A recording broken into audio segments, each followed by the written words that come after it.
하나님 말씀 봉독합니다. 히브리서 11장 24절로 28절 말씀입니다. 신약성경 히브리서 11장 24절로 28절 말씀 봉독합니다.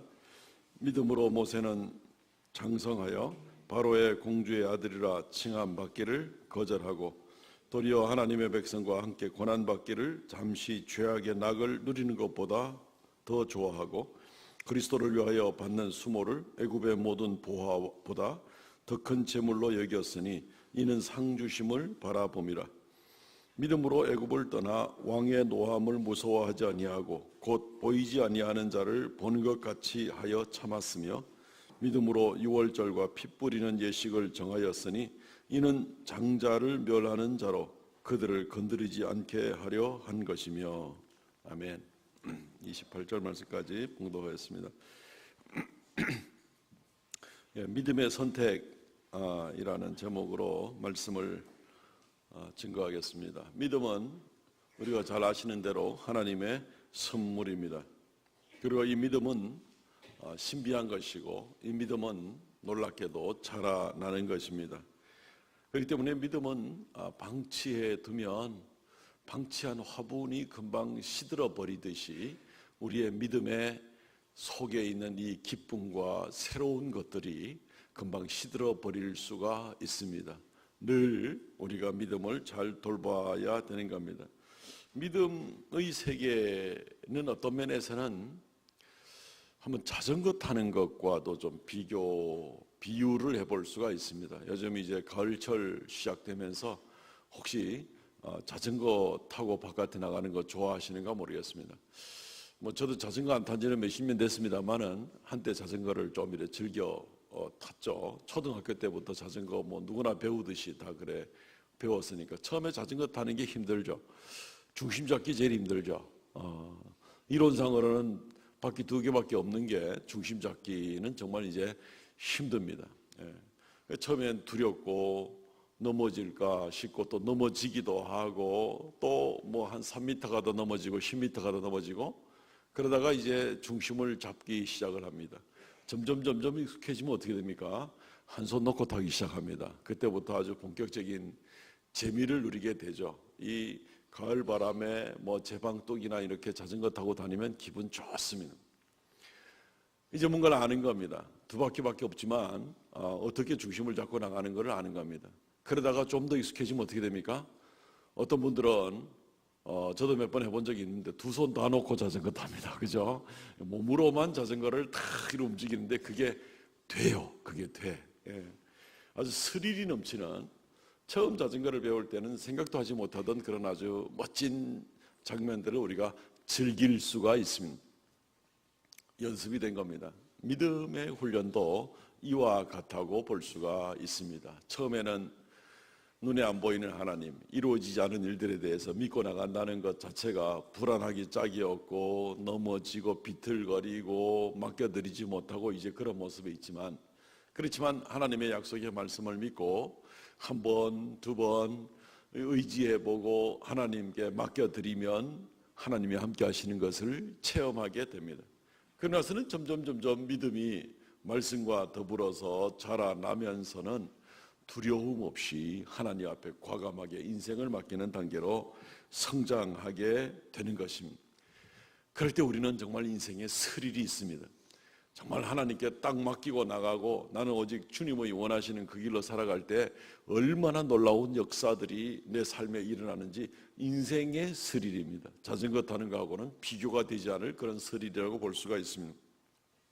오늘 성경 말씀에 보면 모세라는 사람이 행한 일이 정말 엄청납니다. 바로의 공주의 아들이라 칭함을 받는 것도 거절하고 그리스도를 위하여 고난받는 것도 자처하고 이게 어떻게 가능한 일인가 하는 그런 생각을 보통 사람의 생각을 하기 힘든 그런 일들입니다. 그런데 모세가 결국 믿음으로 이 일들을 감당하게 되었다.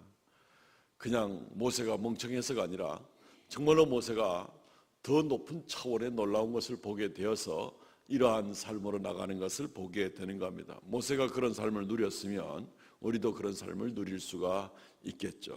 오늘 이 믿음이 있는 사람, 믿음은 하나님께서 주시는 거지만 믿음을 우리가 주께 얻었으면 이 믿음으로 잘 돌보고 믿음으로 말미암아 하나님 원하는 그런 선택을 계속 순간순간 하루하루 감당하는 가운데 하나님 앞에 놀라운 스릴 있는 멋진 신앙생활을 감당하실 수 있기를 주의 이름으로 축원드립니다. 두 가지 정도 말씀을 살펴보겠습니다. 믿음의 선택이라는 것은 세상의 영광보다 하나님을 더 선택하는 것이 바로 믿음의 선택입니다. 제목 자체가, 이 소제목 자체가 벌써 부담이 좀 될 수가 있죠. 세상에 있는 영광보다 하나님을 더 우선으로 선택하는 것이 믿음이다 라는 것입니다. 오늘 말씀 히브리서 11장 24절 말씀에 보면은 믿음으로 모세는 장성하여 바로의 공주의 아들이라 칭함받기를 거절하고, 이 거절하는 겁니다. 이 믿음 생활은요, 이 절단을 내고 그리고 결단을 하고 나가는 것이 믿음 생활이 되는 것입니다. 아브라함이 과거의 삶을 절단을 내고 새로운 삶으로 나가는 겁니다. 믿음의 삶이라는 것은 그냥 어제보다 오늘 조금 더 낫겠지, 아니면은 그냥 내가 교회를 좀 다니는 것을 아무래도 좀 다니는 것이 좋을 것 같으니까 교회를 한번 나가봐야지 하는, 물론 초기에는 그럴 수 있습니다만은 우리의 믿음의 본질이라는 것은 그 정도가 아닙니다. 믿음은 절단을 내는 겁니다. 절단을 내는 겁니다. 새로운 세계에 들어가는 겁니다. 그러니까 하나님께서 어떻게 인도하시는가를 완전히 기대하는 겁니다. 나를 믿고 세상을 믿고 하던 것을 절단을 내고 이제 하나님을 믿는, 이것이 바로 믿음의 생활입니다. 물론 이것은 우리가 다 일상생활을 절단을 내고 산으로 들어가자는 얘기는 물론 아닙니다만은 우리의 삶의 자세를 그렇게 절단을 내는 겁니다. 그리고 많은 유익을 얻게 되는 겁니다. 술, 담배만 절단을 해도 삶에 굉장히 유익이 되죠. 그죠? 그런데 우리의 죄악 생활들을 절단을 내고 그리고 하나님을 쫓아 살기로 결단을 하게 될 때 얼마나 놀라운 그러한 유익이 우리에게 따라오게 되겠는가. 물론 이게 쉽지가 않겠죠. 세상 내가 그 좋아하는 술, 담배 끊기 힘드는 것처럼 내가 그 좋아하는 죄와 그리고 범죄와 악을 추구하는 것과 이런 것들을 절단을 낸다는 것이 그렇게 쉽지가 않을 것입니다. 모세의 경우는 어떤 면에서는 더 어려웠겠죠. 바로의 공주의 아들이다. 이제 뭐 육신적인 애굽 아버지가 없으니까, 왕가의 그런 아버지가 없으니까 바로의 공주가 모세를 물에서 건져내서 양자를 삼은 거니까 이제 바로의 공주의 아들이다라고 이렇게 이제 성경이 이야기를 하죠.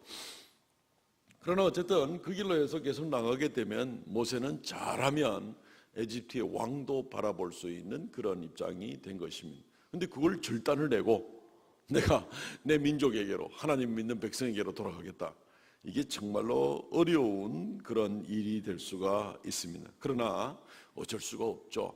모세가 두 주인을 섬길 수가 없기 때문에 그렇습니다. 한 민족은 하나님의 백성을 핍박을 하고 하나님을 부인하는 것이고, 그리고 한 민족은 하나님을 사랑하고 하나님을 쫓아가는 민족인데, 모세가 이쪽 편에 서서 왕의 자리를 차지하면 하나님 믿는 백성을 핍박을 해야 되는 그런 입장에 서기 때문에 모세의 입장에서는 두 주인을 절대로 섬길 수가 없는 그런 입장이 되는 것입니다. 아브라함에게 있어서나 모세에게 있어서나 결단부터 내리고 그리고 이제 나가게 되는 것을 보게 됩니다. 아브라함도 고향 친척 아비집을 떠나 하나님을 향해 나가는 이 결단입니다. 우리가 교회에 나오는 것으로 그냥 믿음이 다 되는 게 아니고 우리의 믿음은 마음의 절단부터 내는 겁니다. 내가 이제는 주의 영광을 위해 살리라. 내가 이제부터는 오직 주님과 더불어 동행하고 살리라. 그렇게 결단을 내고 나가는, 절단도 내고 결단도 내고 이렇게 나가는 겁니다. 히브리서 11장 25절 말씀, 도리어 모세는 하나님의 백성과 함께 고난받기를 잠시 죄악의 낙을 누리는 것보다 더 좋아하고, 모세는 이 결단을 내리기 위해서 굉장히 많은 희생을 감당해야 되는 것을 지금 말해주고 있습니다. 그냥 바로의 공주의 아들, 뭐 내가 그거 포기할 수 있어.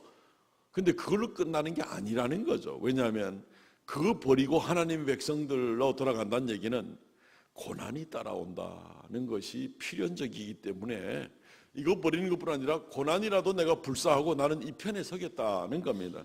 하나님 편에 서서 하나님의 뜻을 이루는 데 쓰임 받겠다는 것입니다. 모세가 고생 많이 했죠.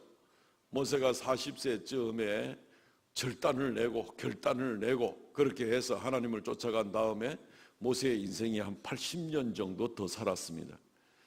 그리고 미디안 광야에서 한 40년 살고 에집트로 돌아와서 이스라엘 백성들을 이끌고 광야에서 한 40년 살게 되는 것을 보게 됩니다. 그 80년의 삶이 과거에 에집트의 왕자로서의 살던 40년과는 비교할 수 없는 고난의 삶입니다. 광야에서 살고 텐트에서 살고 그냥 뭐 비바람 가운데 살고 사는 이제 그런 모습이지, 에집트의 그 뭐 왕실의 왕궁의 편한 침대에 아주 호의호식하고 사는 이런 거하고는 뭐 사람들 앞에 아주 호령하며 살던 그런 때와 광야에서 이스라엘 백성들 이끌 때도 툭하면 그냥 돌 맞을 뻔하고 욕 먹고 막 이런 모습으로 살던 거하고는 비교가 되지 않습니다. 그런데 모세는 그럼에도 불구하고 이 80년의 고난의 삶을 기꺼이 더 받기를 원했다는 겁니다. 하나님의 편에 서서 당하는 고난이라면 나는 얼마든지 그 편을 선택하겠다는 겁니다.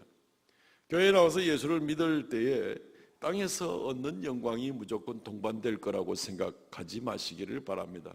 하나님은 우리에게, 예수 믿는 자에게 땅에서 영광을 주리라, 그걸 약속한 적이 없습니다. 예수 믿는 자에게 하나님께서 땅에서 부자가 되게 하리라, 그런 약속한 적이 없습니다. 반드시 정치적인 지도자가 되게 하리라, 그런 약속한 적 없습니다. 우리의 소망일 뿐이죠. 뭐 능력껏 또 소신껏 뭐 열심히 일해 나가는 것은 좋습니다. 근데 그걸 하나님이 약속한 것처럼 생각해서 그렇게 매달리지는 않습니다. 그러면 생각할 때, 그럼 믿음의 유익이 뭐야? 땅에서 이런 다른 사람도 누리는 걸 내가 다 누리지 못하고 오히려 고난의 길로도 가라고 그러면서, 그럼 믿음의 유익이 뭔가 하고 생각을 할 수도 있겠죠. 믿음은 세상이 줄 수 없는 것을 줍니다. 믿음은 세상이 줄 수 없는 영생을 줍니다. 하나님을 매일 만날 수 있는 특권을 줍니다. 믿음으로 인해서 우리가 하나님 나라의 유업을 얻을 수가 있습니다. 믿음으로 말미암아 우리는 전능하신 하나님의 도우심을 이 땅에서부터 벌써 받으면서 나갈 수가 있습니다. 영원한 영광의 천국에 들어갈 수 있습니다. 세상이 줄 수 있는 것들이 아닙니다. 우리가 믿음으로 말미암아 하나님께 받는 그 유익이라는 것은 땅에서 나름대로 얻는 무슨 영광과 부귀와 이런 것과 비교할 때 비교할 수가 없습니다. 몇만 배, 몇억 배 비교할 수가 없습니다. 이게 믿음이 우리에게 주는 유익입니다. 확실하게 약속된 것들입니다. 그렇기 때문에 모세의 선택은 정말 탁월한 그런 선택이라고 볼 수가 있는 것입니다. 이걸 우리가 잊어버리게 되면 이 믿음이 주는 진짜 약속된 유익을 구하기보다도 혼자 스스로 생각에 교회에 나가서 예수 믿게 되면은 땅에서 모든 것이 만사 형통될 거라는 이런 스스로의 생각을 가지고 있다가 스스로 실족하고 낙심하는 그런 일들이 얼마든지 있습니다.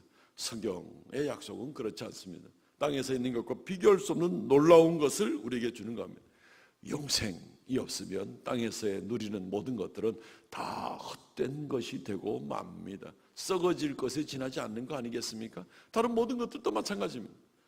우리가 하나님을 매일 만나고 하나님의 자녀라고 부름을 받을 수 있는 이런 것은 세상의 어떤 것으로도 비교할 수가 없습니다. 모세는 어떤 면에서는 진정 하나님을 아는 자고 탁월한 선택을 한 겁니다. 결단을 내고 하나님만 따라가겠다는 그런 결단을 내린 것이 모세에게 있어서는 정말 탁월한 것입니다. 어떤 면에서는 모세는 자기를 정말 사랑할 줄 아는 사람입니다. 자기를 사랑하는 게 뭡니까? 외모를 잘 단장하고 자기의 건강을 잘 챙기고 자기의 이 푸른빛 미래를 위해서 열심히 준비해 나가는 거, 이거 자기를 사랑하는 거 맞죠? 맞습니다. 그 좋은 것 중에 하나입니다. 그러나 그것이 진정 자기를 사랑하는 것은 아닙니다. 왜냐하면 결국은 썩을 것, 죽을 것, 끝날 것을 위해서 준비하기만 한다면 그것은 진정 자기를 사랑하는 것이 아닙니다. 어떤 사람은 세상의 쾌락을 사랑하고 교만함을 사랑하고 이기적인 욕심을 사랑하며 살아가는 사람들도 얼마든지 많습니다. 그게 자기를 위하는 거라고 생각합니다. 자기만 생각하는 사람들. 우리 길거리에 봐도 그냥 보면은 운전하는 사람들 보면은 자기밖에 생각하지 않는 사람들 있잖아. 옆 사람, 옆차, 뒷차 뭐 아무도 신경 안 쓰지 않고 자기 마음대로 이렇게 나가는 사람들 보잖아요. 그게 자기를 위한 게 아니죠. 굉장히 위험에 처하게 만드는 그런 방법인 것을 우리는 알고 있습니다. 세상에 돈을 사랑하고 쾌락을 사랑하고 이렇게 나가다가 죄를 사랑하고 나가다가 그러면서 하나님을 멀리하고 살아가다가 결국 멸망당하게 되면 그것은 자기를 사랑하는 것이 아닙니다. 그것은 자기를 망하게 만드는 겁니다. 피할 수 없는 하나님의 심판대 앞에 설 때 결국 멸망하게 만드는 것입니다. 진정 자기를 사랑하는 사람, 진정 자기를 사랑하는 사람, 이웃사랑은 이제 그 다음이잖아요. 그죠? 먼저 자기부터 사랑해야 되는데 진정 자기를 사랑하는 사람은 하나님을 만나는 겁니다. 믿음으로 하나님을 선택하는 겁니다. 하나님께서 내게 약속하신 놀라운 영원한 그러한 것들을 바라보면서 언제 어느 때라도 순간순간 하나님을 우선으로 하고 믿음을 우선으로 하고 하나님 원하는 것을 우선으로 해나가는 그런 선택과 결단을 내고 나가는 사람이 정말 자기를 사랑하는 사람. 그런 사람은 하나님께 인정을 받게 되는 겁니다. 칭찬을 받게 되는 겁니다. 하나님 예비하신 모든 것을 받아 누릴 수 있는 겁니다. 세상의 영광을 선택하는 것이 아니라 믿음의 길을 선택하는 것이 그것이 진정 자기를 사랑하는 사람인 것입니다. 세상에 태어나가지고 그래 자기도 사랑하지 못하고 자기 사랑하는 방법도 알지 못하고 이렇게 살아가다가 나중에 멸망을 당하게 되면 그 사람은 얼마나 불쌍한 그런 인생이 되겠습니까? 하나님 앞에 인정받을 수 있는 믿음의 길, 그것을 먼저 선택하고 나가시기 바랍니다. 한국에 오신 선교사님들 가운데 그 브루스 헌트라는 선교사님이 계십니다. 우리에게도 잘 알려진 분입니다. 한부선 선교사님. 아마 한국말 이름으로 헌트니까 이제 한시로 하고 브루스를 이제 부선으로 이제 이름을 이렇게 바꿔서 한부선 선교사로 우리에게 더 많이 알려져 있는 그런 분입니다. 이분이 1928년도에 목사 안수를 받고 한국으로 와서 1936년부터 38년까지 만주 지역에서 이렇게 주로 사역을 좀 많이 했습니다. 그러다가 사람들이 모여서 총회 장소에서 특별히 목사들이 신사참배를 합당한 걸로 가결할 때에 이것은 불법입니다. 이것은 안 됩니다. 그때 마침 이분도 자기 노회의 대표로 이제 총회 총대로 와서 참석을 하고 있는 현장이었습니다. 근데 이 외국인 선교사 목사님이 안 됩니다. 그것은 불법입니다. 신사참배는 안 됩니다. 불법입니다. 이렇게 이제 외치기도 했던 바로 그런 분으로 잘 알려져 있습니다. 그 이후로 다니면서 신사참배가 불법인 것을 많이 외치고 이제 이러다가 나중에 결국은 일제에 잡혀서 감옥 생활을 하게 됩니다. 굉장히 지독하게 괴롭혔는데 그 만주 지역의 추운 겨울인데 이 바닥에 깔 것도 하나 주지 않고 이분이 가지고 있는 자기 옷 외투가 방한할 수 있는 유일한 것으로 굉장히 힘들었습니다. 깔판이라도 하나 주면 좋겠는데 싶은 생각을 한 지경이었죠. 그러다가 이 일제 순사가 이제 불렀습니다. 나름대로 똑똑해 보이는 그런 순사가 이렇게 불렀는데 그 감옥 그 순사를 만나러 들어가는 그 입구에 보니까 자기가 요구했던 그 지푸라기에다가 대충 천만 씌워놓은 이제 그런 매트가 하나 세워져 있는 거, 그렇게 그거라도 달라 그랬는데 주지 않았었는데 어쨌든 그 순사가 이제 그런 얘기를 하게 됩니다. 당신이 만약에 미국에 돌아가기를 원하십니까? 우리가 당신이 미국에 돌아가기를 원한다면 당신이 돌아갈 수 있다고 보장은 못합니다만은 그렇지만 어쨌든 당신이 돌아갈 수만 있으면 돌아가겠습니까? 이렇게 물었다는 거예요.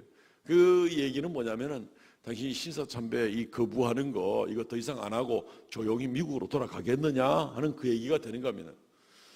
그러면 이제 저 밖에 세워진 저 깔판 저 지푸레기를 들고 다시 깜빵으로 들어가든지 아니면은 그냥 이 순서 앞에서 그래 내 모든 운동하던 거 스톱하고 내 미국으로 돌아가겠다고 하든지 이제 둘 중에 하나를 이제 결정을 해야 되는 그런 입장에 있습니다.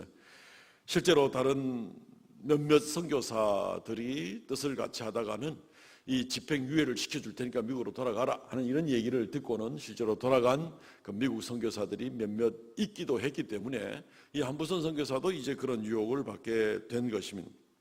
어쨌든 미국으로 돌아가서 편하게 쉴 거냐 아니면 다시 깜빵으로 돌아가서 죽을 고생할 거냐 하는 뭐 이런 질문이 되는 거죠. 그때 한부선 선교사가 이런 대답을 합니다.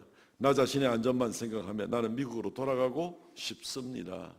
그러나 선교사로서 나는 하나님께서 이 나라에 보내신 것을 확신하며 따라서 내가 있어야 할 그곳에 있기를 원합니다. 나는 미국으로 돌아가기를 원치 않습니다. 이렇게 단호하게 이야기를 했다는 겁니다. 선택을 한 거죠. 고난받는 길을 선택을 한 겁니다. 편한 길보다도 하나님께서 나를 이곳에 보냈기 때문에 내가 이곳에 내 사명을 감당해야 된다는 그러한 선택을 한 겁니다. 그러니까 뭐 그 이후에는 애누리가 없죠. 그냥 여기저기 만주 지역에 감방에 돌아다니면서 수감을 당하고 고생을 하다가 나중에 잠시 집행유예를 받고 잠시 풀려나서 가족들과 잠시 만납니다. 그러다가는 1942년도에 다시 체포가 되어가지고 그때에 포로 교환을 해가지고 막 강제로 미국으로 송환되는 그런 일을 이번에 당합니다. 그래 갔다가 어떻게 했겠습니까? 아이고 내 할 일 다 했다 이게 아니라 1946년에 다시 돌아옵니다. 한국에 배 타고 그때는 부산으로 돌아오는 그런 일이 있습니다. 그때 우리 교단의 신학교 고려 신학교가 그때 세워진 지 한 달 되었을 때였습니다. 그때 이 한부선 선교사는 그때 우리 교단 출신이신 그 박윤선 목사님과 더불어서 신학생들을 가르치며 그때부터 꾸준하게 46년부터 1976년까지 한 30년간 우리 교단 안에서 부산에서 신학생들을 가르치면서 이제 그렇게 사역을 했습니다. 과원 사역, 신학 강의 사역, 그리고 나병 환자촌들 사역, 그리고 사회적 약자들을 돌아보는 사역, 여러 개의 그런 일들을 감당하고 또 우리 학생 신앙운동 SFC를 견고하게 세우는 그런 일들도 하고 엄청나게 많은 끝까지 선교사로서의 귀한 사역을 하다가 1976년도에 미국으로 돌아가서 이제 그때 병이 났죠. 그리고 나서 92년도에 미국에서 하나님의 부름을 받은 그 한부선 선교사의 이야기입니다.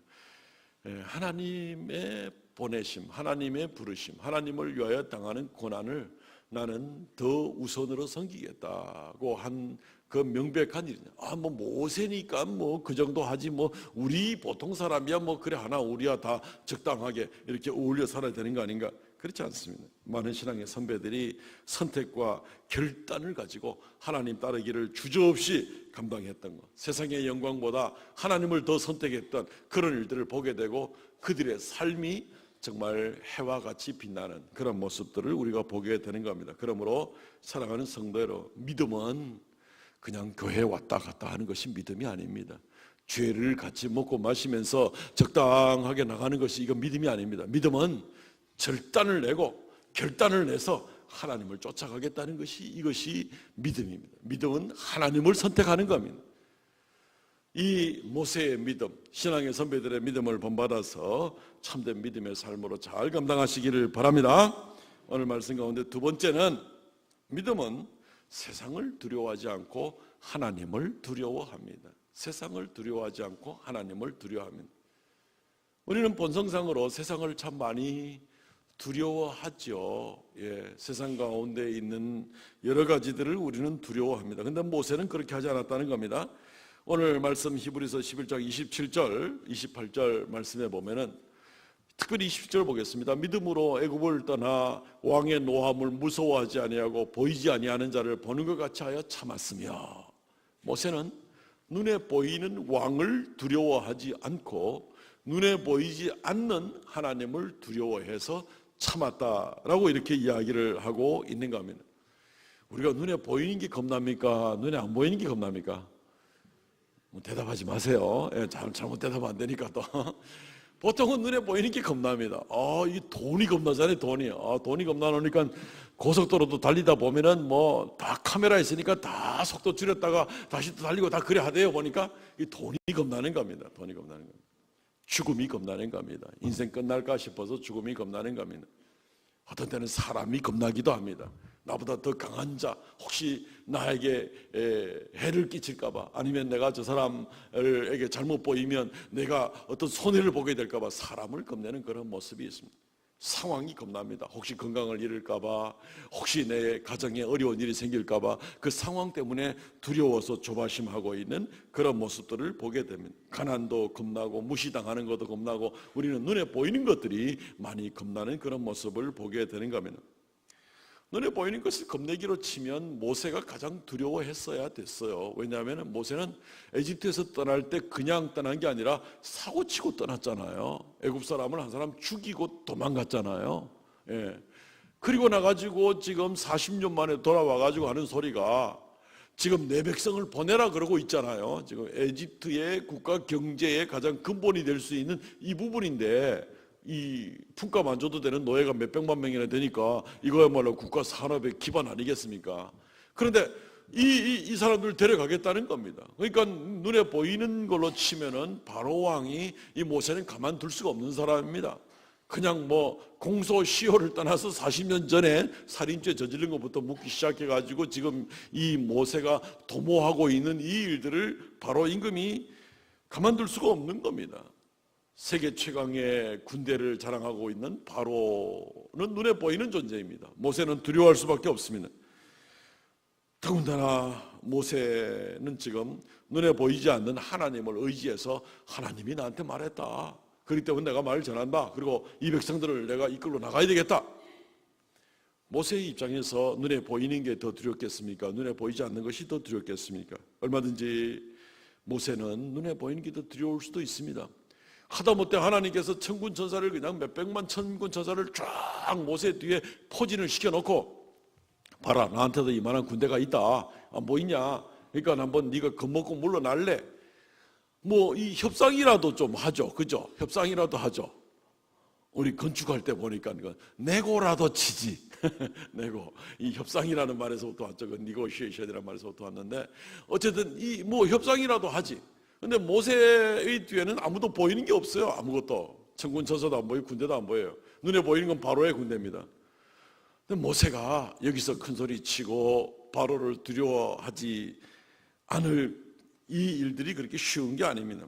물론 하나님은 협상하실 수가 없는 분입니다. 하나님은 하나님의 백성들을 괴롭히는 이스라엘, 에집트의 백성들, 하나님의 택한 백성들을 정말 그 아들들이면 다 나일 강물에 빠뜨려 죽이라 그러고 산파를 통해서 죽이라 그러고 막 이런 괴롭히고 중노동을 시키고 괴롭히는 이 이집트 백성들이 하나님께서 뭐 하려고 그들과 협상을 하겠습니까? 하나님이 전지전능하신 하나님께서, 하나님은 전혀 그러실 뜻이 없습니다.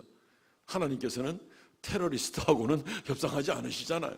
에집트 백성들하고 하나님은 협상을 아무런 이유가 없습니다. 사실은 보이지 않아도 전지전능하신 하나님이시니까.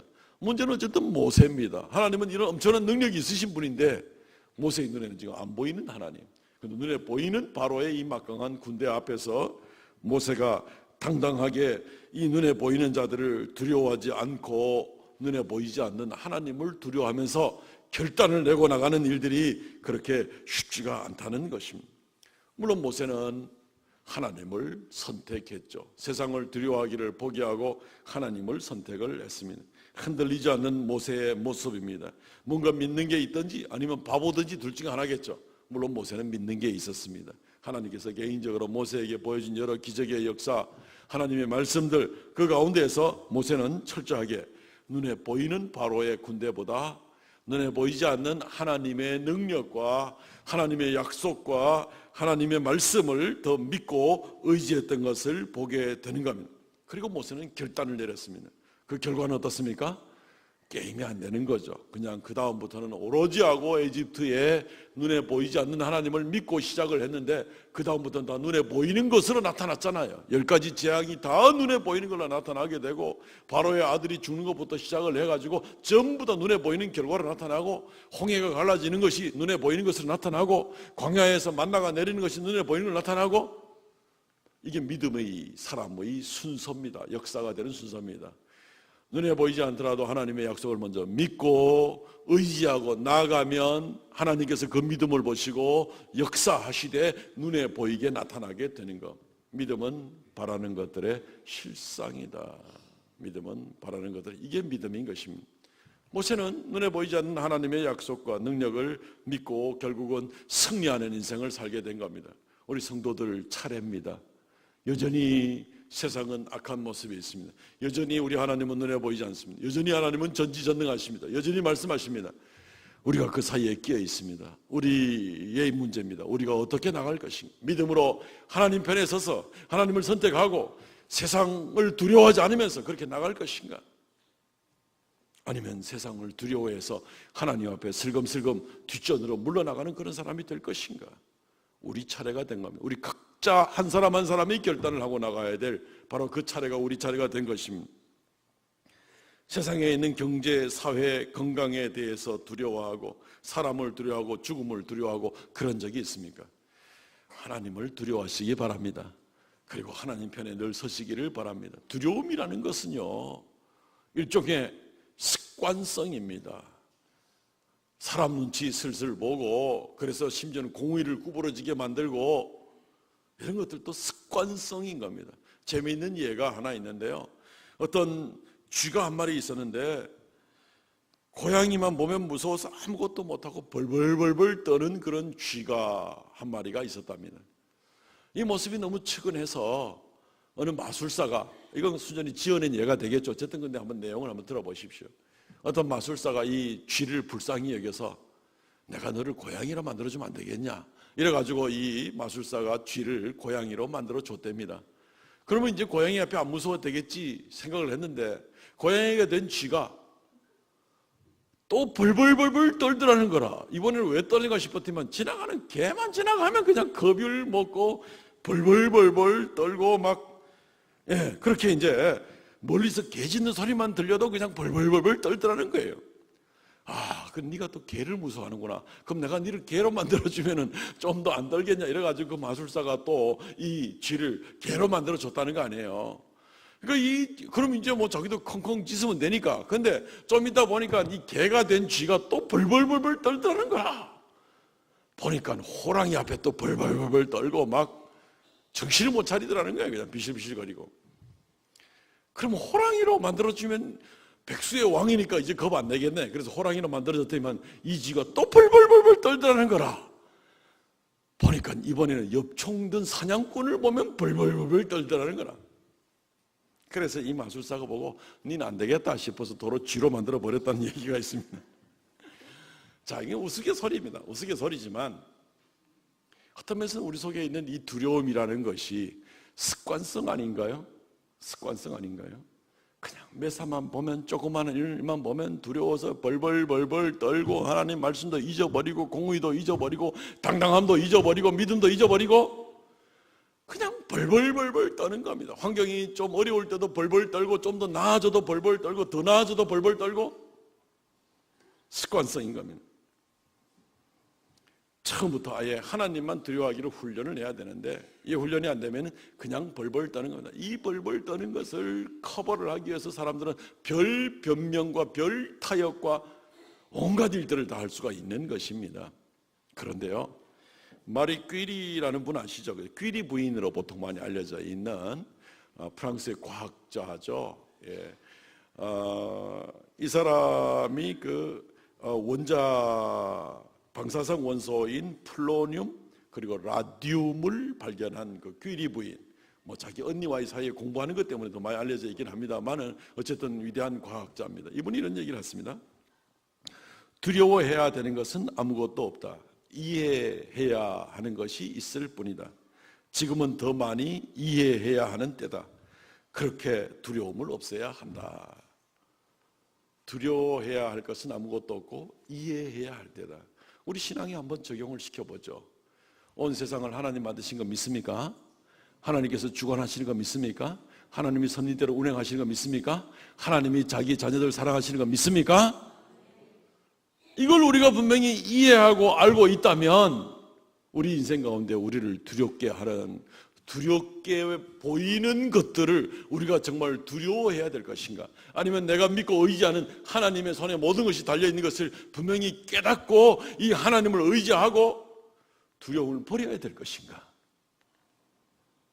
우리는 두려움에 매달려 있을 이유가 없습니다. 왜냐하면 우리가 믿는 하나님이 어떤 분인 줄 이해하고 있기 때문에 그렇습니다. 담대하시기 바랍니다. 세상을 두려워하지 마시기를 바랍니다. 세상과 타협해서 주님 앞에 주님을 섬기는 것, 예배하는 것, 주님 앞에 바로 살아가는 것, 이런 것들에 타협하고 뒤로 물러나지 마시기 바랍니다. 내 뒤에 어떤 분이 계신지를 아시기를 바랍니다.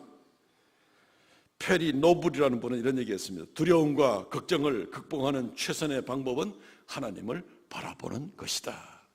우리 눈에도 얼핏 보기에는 세상에 있는 것이 더 두려워 보일 수가 있겠죠. 그렇지만 우리 하나님이 어떤 분인 줄 알고 모세와 같이 눈에 보이지 않는 그 하나님을 더 든든히 의지함으로 승리하고 나가는 그런 귀한 성도들 되시기를 바랍니다.